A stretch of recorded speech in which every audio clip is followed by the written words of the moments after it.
उनको कहते हैं।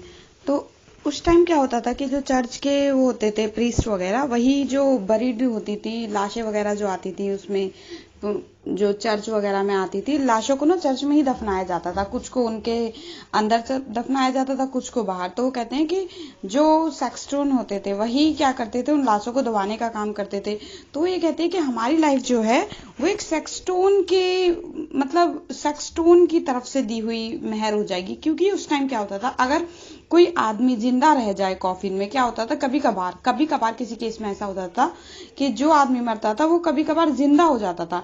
तो कॉफिन के अंदर एक बैल लगी होती थी, अगर वो उस बैल को बजाता था तो वो सेक्सटोन उसको सुन लेता था और उसे सुन के उसको बाहर निकाल लेता था। तो एमिली डिकिंसन ये कहती हैं कि हमारी लाइफ तो एक सेक्सटोन की बदौलत है, अगर वो चाहेगा तो हमें निकालेगा वरना नहीं निकालेगा। यानी कि हमारी लाइफ की जो चाबी है वो उन्हीं के पास है, और चाहे तो वो हमें अच्छे तरीके से सजा के रख सकता है या फिर वो हमें उसी के अंदर पड़ा रहने दे सकता है।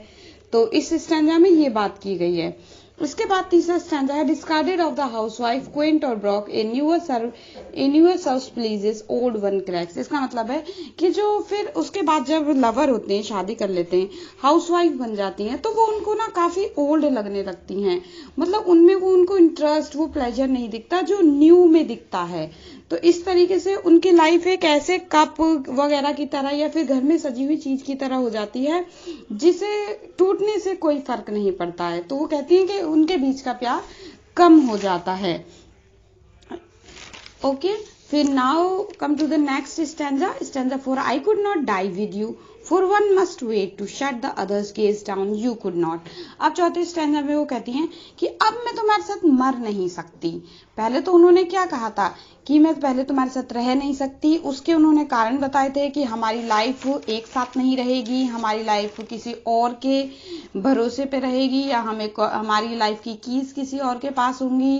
फिर उन्होंने बताया कि हाउसवाइफ बन जाने के बाद लाइफ वो मैरिड लाइफ में प्यार नहीं रहेगा, ये सब चीजों की बातें। अब वो कहती हैं ये न्यू आउटकम है उनकी इमेजिनेशन का कि I could not die with you, यानी कि अब वो मर भी नहीं सकती अपने लवर के लिए। अब वो ऐसा क्यों कह रही है, तो वो कहती हैं कि एक मरता ऐसा तो है नहीं कि हम दोनों साथ में मरेंगे, कि अगर तुम मरोगे पहले तो चाहे मैं मरूं या तुम मरो, तो हम दोनों में से एक को एक दूसरे की आंख बंद करने के लिए खड़ा रहना पड़ेगा, दूसरा सिर्फ सीधे खड़ा रह जाएगा। यहाँ पर ना एमिली डिकिंसन अपनी एक छुपी हुई भावना को ये बताना चाहती हैं कि अगर तुम पहले मर गए तो इससे क्या होगा कि मैं प्यार के दर्द में पड़ी रह जाऊंगी और मैं तुम्हारे साथ में खड़ी होकर देखती रहूंगी, मुझे वो दर्द सताता रहेगा प्यार का, यानी कि हम लोग अलग हो जाएंगे। इसमें तुम मर जाओगे और तुम्हें आराम से मुक्ति मिल जाएगी और मैं यहाँ पर ही रह जाऊंगी। फिर स्टैंजा 5 में होता है and I stand by and see you freeze without my right of first death's privilege. अब वो ये कहती हैं कि जब तुम मर जाओगे पहले तो मुझे तुम्हारी आंखें बंद करने के लिए रहना पड़ेगा। फिर वो बोलती है मैं तुम्हारे पास खड़ी होकर देखती रहूंगी और प्यार के दर्द को सहती रहूंगी।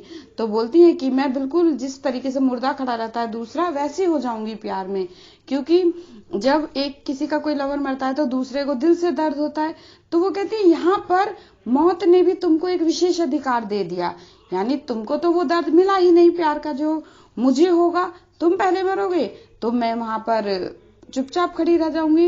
यानी कि तुम्हें तो डेथ भी प्रिविलेज दे रही है, एक विशेष अधिकार दे रही है प्यार के दर्द से बचने का, उस दर्द में मैं रह जाऊंगी, यानी कि मुझे तो वो अधिकार मिला ही नहीं।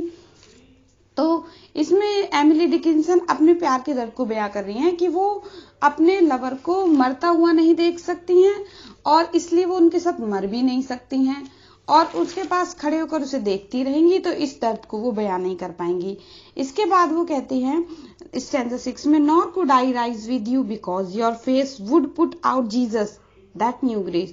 अब इसमें वो कहते हैं कि मैं तो तुम्हारे साथ राइज भी नहीं कर सकती। अब देखो यहाँ राइज का मतलब क्या होता है गाइस, कि राइज का मतलब रिसरेक्शन। रिसरेक्शन मीन्स पुनर्जन्म, कि जब दोबारा जन्म होगा, कि आई एम नॉट श्योर कि मुझे तुम्हारे साथ जन्म मिलेगा, यानी कि मैं श्योर भी नहीं हूं कि हम दोनों अगले जन्म में फिर से मिलेंगे। और देखो तुमने पूरी जिंदगी भर जीसस की प्रार्थना की है, तो जाहिर सी बात है जब तुम मर जाओगे तो तुम्हें लेने जीसस आएंगे। लेकिन मैंने तो सिर्फ तुम्हें पूजा है, मैं तो इस पूरी दुनिया में किसी को नहीं जानती, मैंने तो सिर्फ तुम्हें प्यार किया, यानी कि मैंने तो तुम्हें सिर्फ भगवान माना है अपना। तो मेरे लिए तो जीसस आएंगे नहीं, जीसस तुम्हारे लिए आएंगे। तो बस फिर क्या होगा कि जीसस तुम्हें अपने यहाँ ले जाएंगे और मुझे कंडेम करेंगे। इसका मतलब मुझे तो वो अपने साथ ले नहीं जाएंगे और मुझे ये कहकर टाल दिया जाएगा कि उनकी तो मैंने पूजा नहीं की है। तो यहाँ पर फिर से एमिली डिकिंसन बताती है कि हम फिर से अलग हो जाएंगे और हमारे प्यार एक निराशा में बदल जाएगा और मुझे फिर से प्यार का दर्द सहना पड़ेगा। इसके बाद है stanza 7, glow plain and foreign on my homesick eye except that you than he shone closer by. अब वो कहती हैं कि तुमने क्योंकि भगवान की बहुत पूजा की है, ओके, तुमने बहुत ज्यादा पूजा की है, तो भगवान तो तुम्हें दूसरे जन्म में एक अच्छा ही जन्म देंगे, लेकिन क्योंकि मैंने नहीं की तो इसलिए मुझे नहीं मिलेगा। यानी कि मेरी आंखें तो सिर्फ तुम्हें ही देखती रह जाएंगी, तुम्हें ही देखा मेरी आंखों ने और तुम्हें देखकर ही मर जाऊंगी मैं और मेरे पास कुछ नहीं रह जाएगा। पर तुम सीधे जीसस के पास पहुंच जाओगे क्योंकि तुमने उनकी बहुत सेवा की है। तो वो कहती हैं कि मेरे लिए तो ये सब एक फॉरेन की तरह हो जाएगा, यानी कि मैं किसी चीज को नहीं जानती हूँ। नाउ स्टैंजा 8 कहता है, दे वुड जज us how far you served heaven you know or saw too I could not. Next stanza में कहती हैं कि तुम्हें पता है कि वो तो तुम्हें हेवन देंगे क्योंकि तुमने उनकी सेवा की है, लेकिन मुझे तो वो हेवन देंगे ही नहीं, मुझे हेल दे देंगे या फिर मतलब कहीं और डाल देंगे जहां पर तुम नहीं हो। तो इस तरीके से हमारा अलग होना तो लिखा ही है, तो जब हमारा अलग होना लिखा ही है तो फिर हम एक क्यों हों।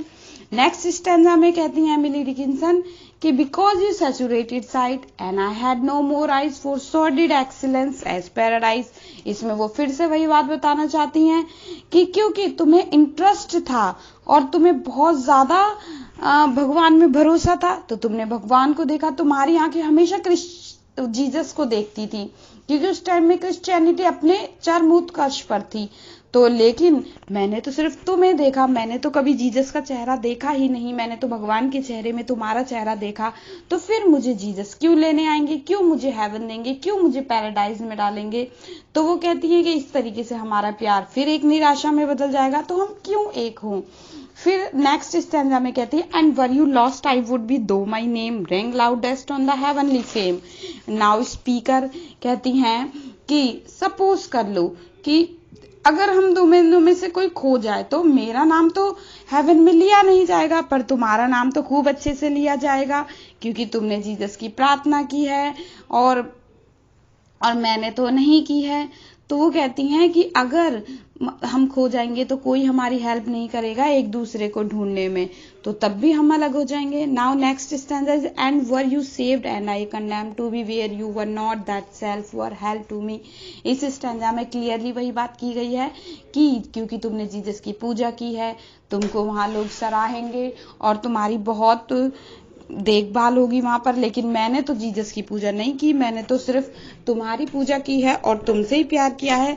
तो जाहिर सी बात है कि लोग वहां पर हेवन में मेरी तो कोई जगह नहीं होगी, मुझे वहां से निकाल दिया जाएगा, मुझे हेल में डाल दिया जाएगा।